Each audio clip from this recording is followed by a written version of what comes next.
Hello, and welcome to this episode of Michael's Minty Music. Today we are reviewing Songs About Jane by Maroon 5. It's their first album, released over 20 years ago in 2002, and it's a pretty good album.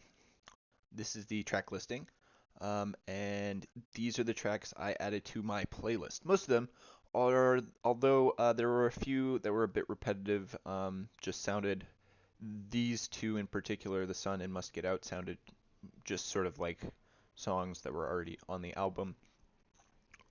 Technically, there were no singles from the album, uh, as they didn't release any singles ahead of time before just releasing the album.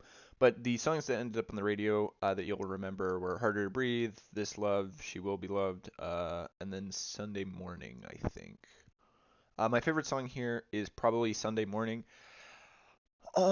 Shiver is definitely a good one as well. The only thing is like Shiver was a new song for me. I hadn't heard that one before, while Sunday Morning's just sort of like a song that I've always liked.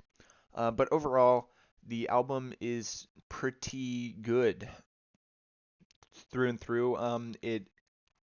The hits are definitely the best songs, but the others, most of them aren't that far behind. It's not. There's really no bad songs on this album, just songs that aren't as good.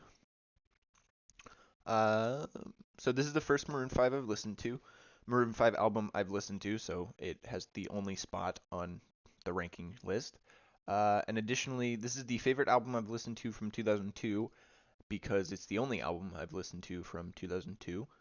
So it gets the spot by default. But it is still pretty good, so it would not surprise me that it would have gotten that.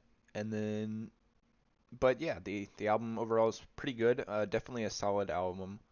Um, Having an album with no real bad songs on it is pretty good in terms of how albums go. So I'm interested to see where they go from here. Next up is Truth About Love by Pink, The Truth About Love. It was released in 2012 and it's hitting its 10-year anniversary this Wednesday. So I figured I would review that next. So yeah, it's pretty good. It's definitely not my favorite of her albums, but it's pretty good. So stay tuned for that.